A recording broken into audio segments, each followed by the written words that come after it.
สบายดีพี่น้องสบายดีบ่าวสมบูรณ์มื้อนี้บ่าวสมบูรณ์ก็เข้ามาที่บ้านนาพี่น้องเอ้ยมื้อนี้ก็กระเจ้าเฮ็ดงานระปืบพี่น้องถึงว่างานระปืบนี้ก็เป็นเฮือนของพ่อบ้านพี่น้องเอ้ยพ่อบ้านประจำบ้านนานี่แหละเพิ่นจัดพิธีงานระปืบเข้ามาก็ผู้ที่เห็นกระเจ้าแล้วแหละพี่น้องเอ้ยกระเจ้าจำแล้วในมือนี่นะมือตั้งมือทำบิดที่ว่าแล้วแหละตอนต่อไปกระเจ้าก็เสิร์ฟอาหารให้แขกให้คนที่จะเข้ามาพี่น้องเอ้ยแต่สิ่งที่สำคัญที่สุดพี่น้องเห็นคือนี่มันข้าวตาดุยพี่น้อง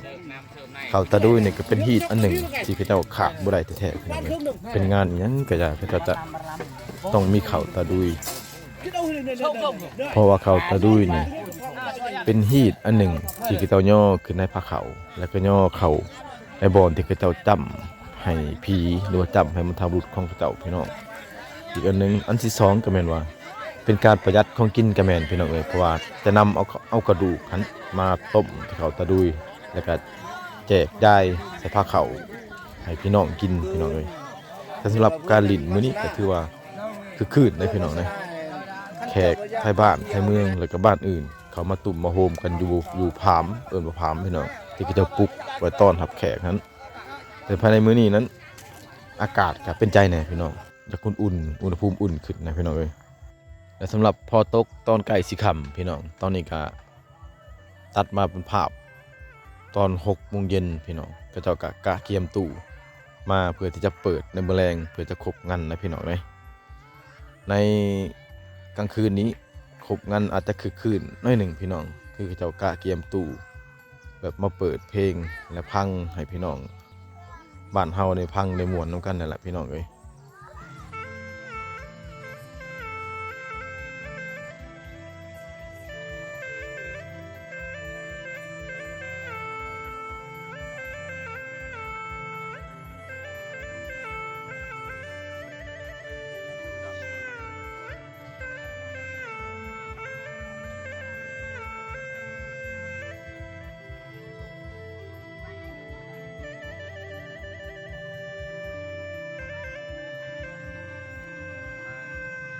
พอตกตอนกลางคืนพี่น้องตอนนี้นะประมาณโมง19หรือว่า1 ทุ่มนะพอบ้านหรือว่าเจ้ากกเจ้าเราเพิ่นก็ได้ประกาศพิธีลิ้นระปืบพี่น้องเอ้ยอันนี้ก็เพิ่นประกาศระเบียบของการลิ้นเพื่อว่าบ่ให้มีการทะเลาะวิวาทกันนั่นล่ะพี่น้องเอ้ยการเมืองการจาไหนทำญาติชายที่เมื่อกับป้าทีมาในแล้วทำไปมุจอกแล้วตั้งเนาะปูทางชาบปูละหาบเล็กขาดเราชิลีชงล้องเนาะปูละเพ่งมันอันแรกก็เขามือได้ชาเรียงมันว่างานใช้บ้านได้ครับพอทำเลยย่ำเรื่องมวยเรื่องจ้ามทีจ้างทำก็ให้ก็ไปฮ้อนชูลุงให้เขา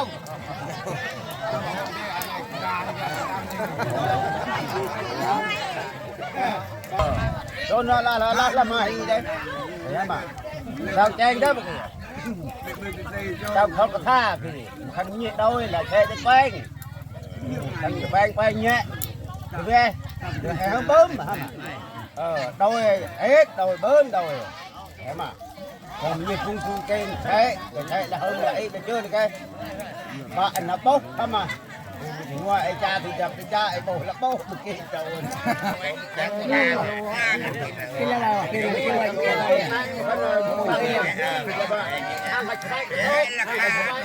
nào quay thôi là tung vô tối tung giúp bác có cái gì là cái đồ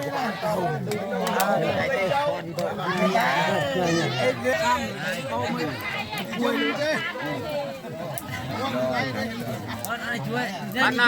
đang này là phun trai hâm đang cái thấy thành ra là nguội hâm dập chưa lại chỉ có phải rồi lại chỉ có พี่น้อง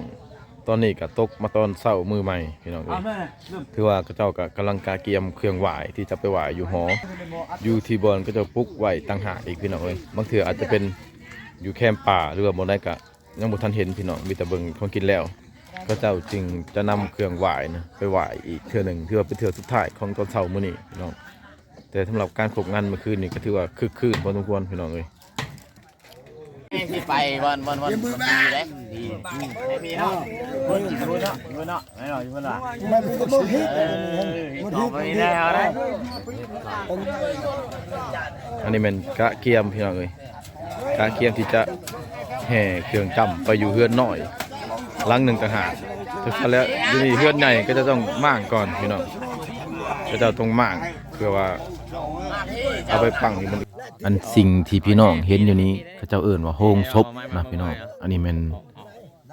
เป็นแบบว่าตัวแทนโฮงศพใหญ่เนี่ยเขาเจ้าเอาไม้พระบาทมาผ่าแล้วก็เอากระดูกคนนะคนหนึ่งก็เอาสิ้นส่วนหนึ่งมาใส่ในโฮงศพตัวน้อยๆนี้เพื่อว่า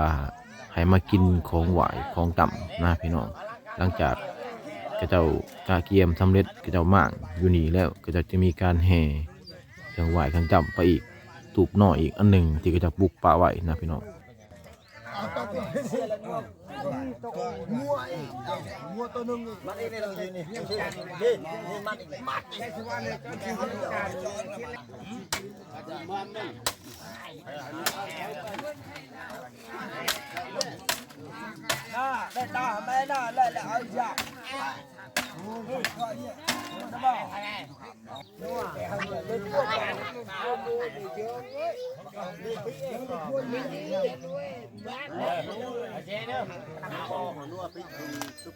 หลังจากที่พวกคุณม่างเฮือนใหญ่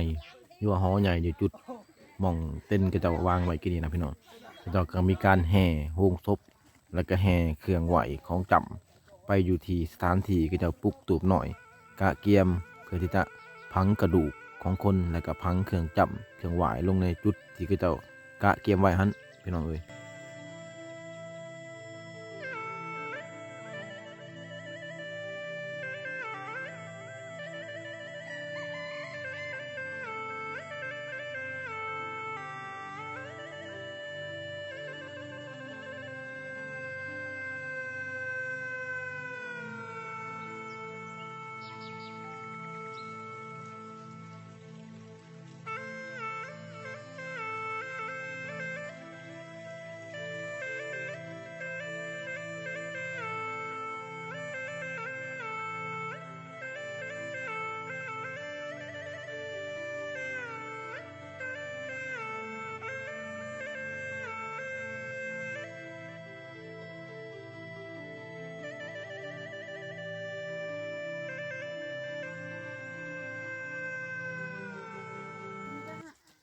พ่อเมื่อมาหอดสถานที่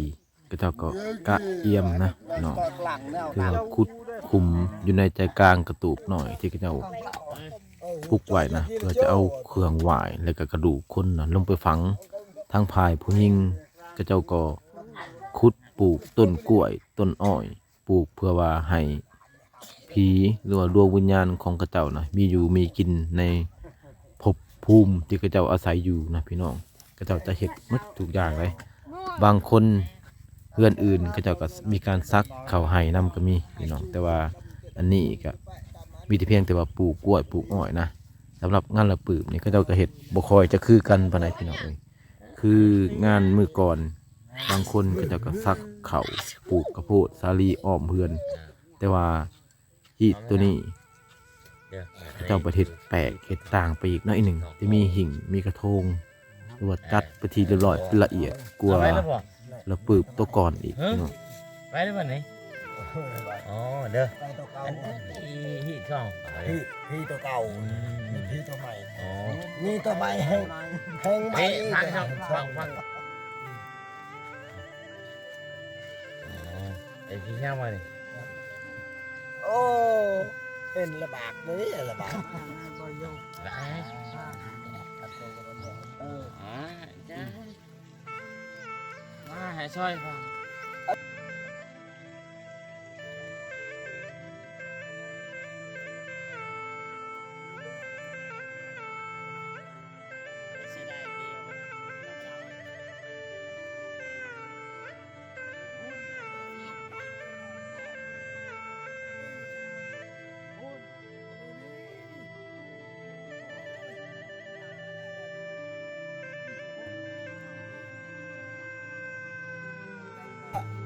เจ้าพังบ่ได้ยิน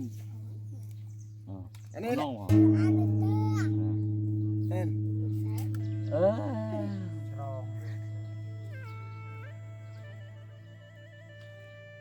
นี่อันนี้มันเชื่องดังอันนี้แล้วมันนอนข้างแม่มันกินเลยเด้ ไปเด้อหาหน่อยบ่เด้อกินจังหมดเด้อเอ็มวันไหนเอ็มวันไหน ต้มเดียว เนี่ยต้มเถอะ เจอน้ำยาโอ้ย นี่แหละคือธาตุเลยธาตุเลยธาตุเลย ตาบ่โอ้โอ้ยแม่เจอดาวตึกยาพี่จะเท่าดาวเจอกัน ธาตุของพี่น้องความรู้แล้ว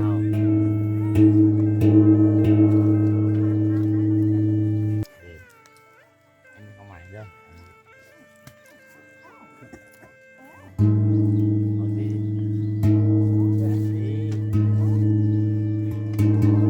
นะครับเป็นทางนี้ คิดไปกี่หลังแล้วอันนั้นก็มุ้ยช่างนะ นั่งตีไหมนั่งตี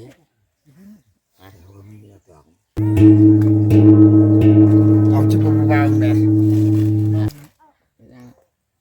กลางแม่ให้ข้างแม่ดิจานทองสิ เด้อมาชายาเด้อมือเด้อเอา จันลายตอน นะครับ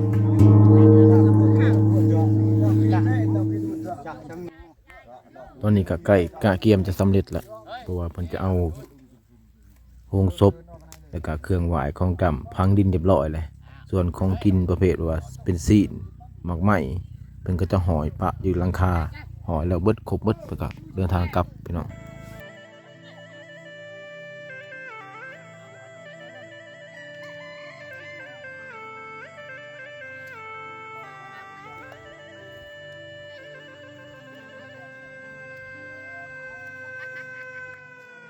อันนี้ก็